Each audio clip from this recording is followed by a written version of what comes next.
Hello, everybody, and welcome back to another episode of Microsoft Flight Simulator 2024. And today we are talking mods and add-ons again. Today I've got 5 really awesome mods with one little bonus one in case by chance you guys use it that you may enjoy that are available now on Flightsim.to, so stick around. If you are interested in acquiring any of my Overkills tutorial guides from Microsoft Flight Simulator or simply interested in supporting the channel, please consider joining us on Patreon. Patreon subscribers level tier 2 and above have access to all of my guides, as well as any future releases that come down the road. Patreon link can be found in the description below. Overkill simulations, watch us as we fly.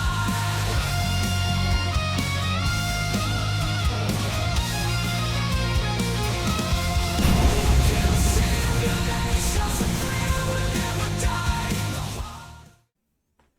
Okay, pilots, so first up, you guys can see that there is now a Flight Simulator 2024 dedicated to Flightsim.to. That address is Flightsim.to and then /2024. Let me actually just do this real quick so you guys can see it.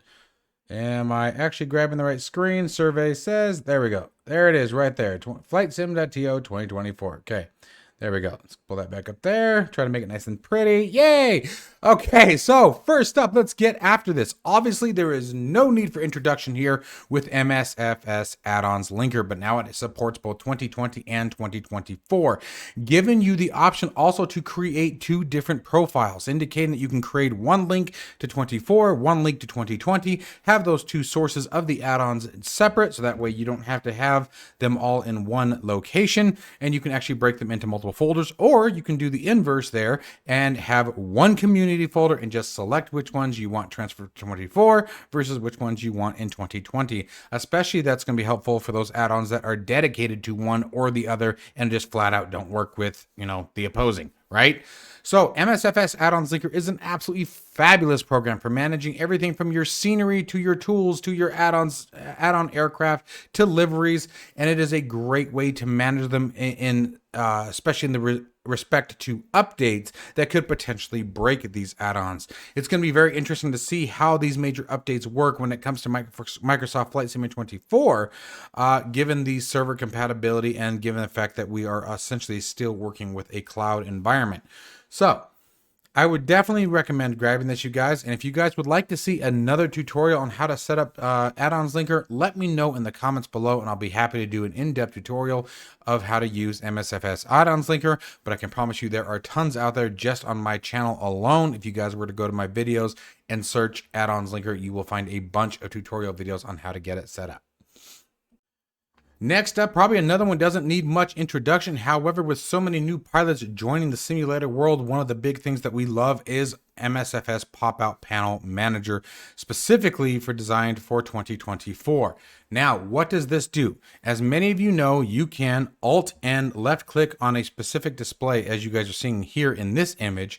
You can click on a display and it will pop the display out. However, when it comes to sizing them and positioning them, it can be a real pain in the backside if you rely on Microsoft Flight Simulator only to manage those displays.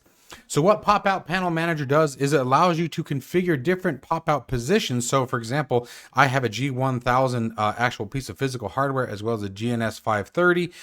If you have touch screens, if you have any kind of portable devices that you would like to link up with your PC and use as a monitor, this is a fantastic tool for not only configuring them, but having it remember it the next time that you launch.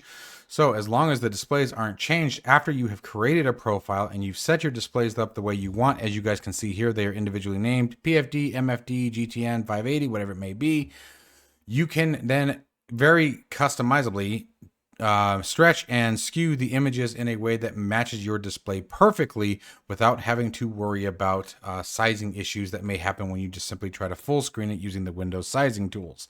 So this gives you much more finite control of how to size your displays, as well as remembering their location. The other really awesome thing that it does that I noticed that MSFS 2024 still does not officially support is touchscreen.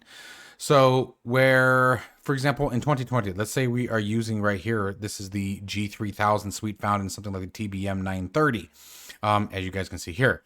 The touchscreen support, if I were to just pop the screen out and load it onto a touchscreen, there's no guarantee it will work. And if it did work, it was very funky. When you went to use the pop-out panel manager, however, there is an option to identify it. As you guys can see here, I believe this with his hand. It identifies it as a touch screen and therefore works significantly better.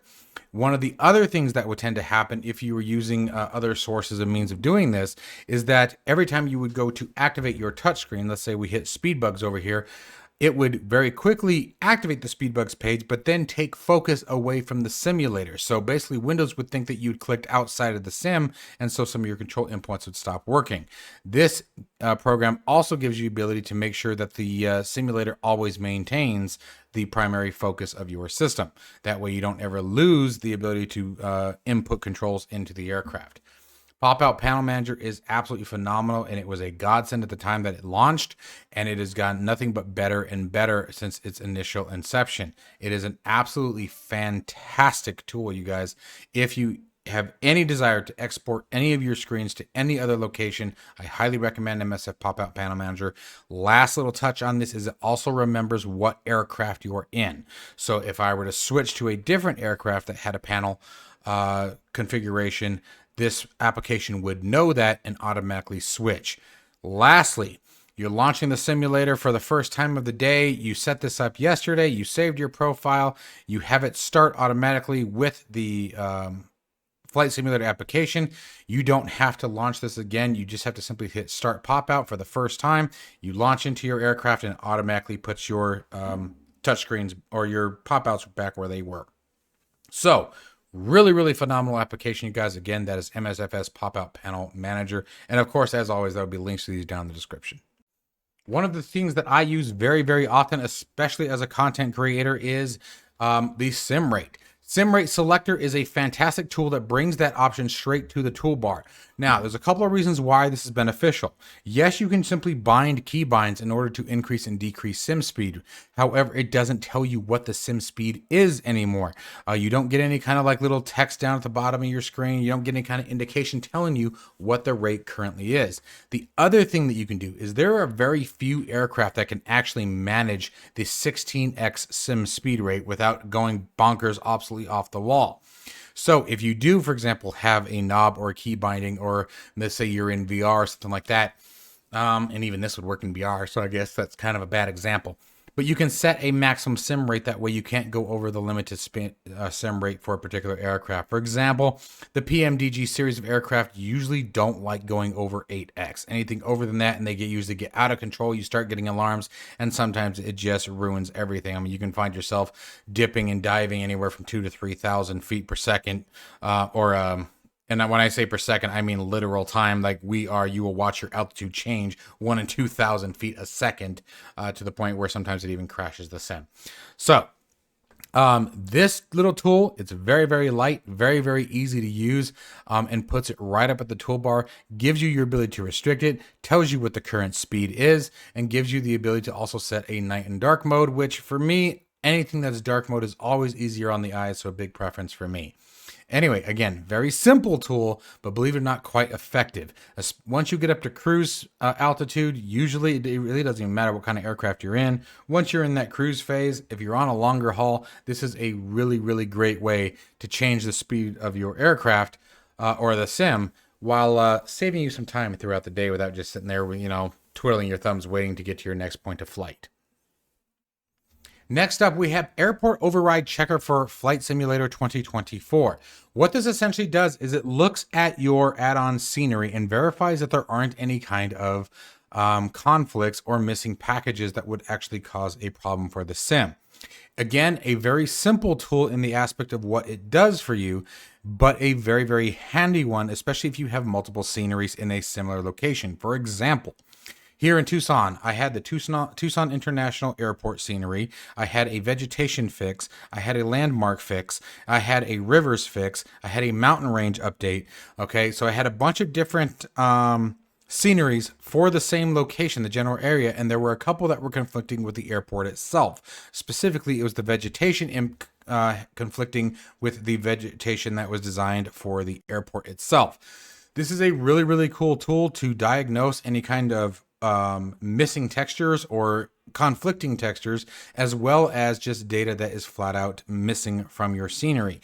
Here's an again example. You guys can see what it sort of does.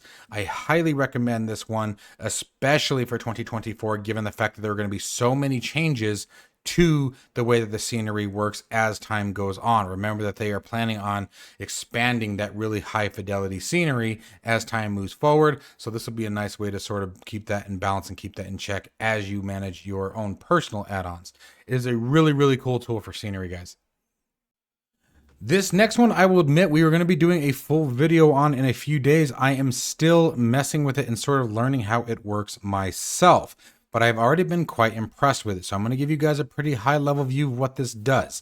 First off, read through the instructions very, very carefully on this one as it breaks down how to use it, what it does, what settings you need, and what other softwares are needed in order to get it to work in its maximum capacity. But popping out a screenshot here, you guys can sort of see that is a terrible example. Let's try this one. That's really not much better. Let me zoom this in for you guys. Hang on. Okay, that's a little better, not much, but what the hell. Anyway, so what it simply does is it gives you the ability to disable and enable certain features in regard to DLSS on the fly, meaning that you don't have to restart the sim each time a change is made, and it gives you a much more finite control of the settings. Basically, many settings that you don't currently have access to, this tool will give you access to very, very easily. Shouldn't say you don't have access to, but the easily is the key part. Getting these tools getting these settings manually would be a nightmare for most of us, myself included. I have never dove this deep into how DLSS works and what its limitations are versus what its settings are, and this tool has really opened my eyes to a lot of features that were there that I was unaware of. So it is definitely one of those ones that you want to pay close attention to. Read all of the instructions very carefully on the main page. Now, where was that one when I needed it? Anyway, this one's much better. But you guys can sort of see a lot of what it has. They've really done a fantastic job with this. This is a really, really cool tool. And I'm guessing it's a similar developer to that of Reshade, as the GUI looks very, very similar. But I could be wrong. It may just be coincidence. Let me bring this back down now. So again, read through the instructions, give it a shot. Make sure that you guys follow this first line where it tells you to download DLS Swapper, which is another big one, and play around with it.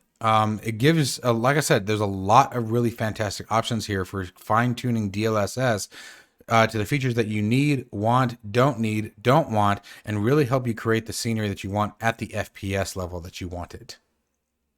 And finally, number 6, our honorable mention is Subtle Tax Ribbon. This is very, very nice, especially if you are someone who does not want the big green gobbly lines that really kill the immersion, but you're someone who still uses the in-game ATC and you want to be able to see your taxi directions very easily. Subtle Tax Ribbon, you guys can see right here very clearly what it does. It uses slight green arrows on the ground that obviously still give you what your taxi route is without having the big god-awful, like I said, immersion breaking lines that are going down across the taxiways. So again, this one was just an honorable mention. I don't use the in-game ATC, but I could see definitely where this would be significantly nicer than what is currently inside the sim, and very, very lighter on the eyes, in my personal opinion, as far as maintaining the scenic immersion. As always, guys, I hope you enjoyed this video and found it useful. The link to all of these can be found down in the description below. Stay safe and healthy. I'll see you in the next one.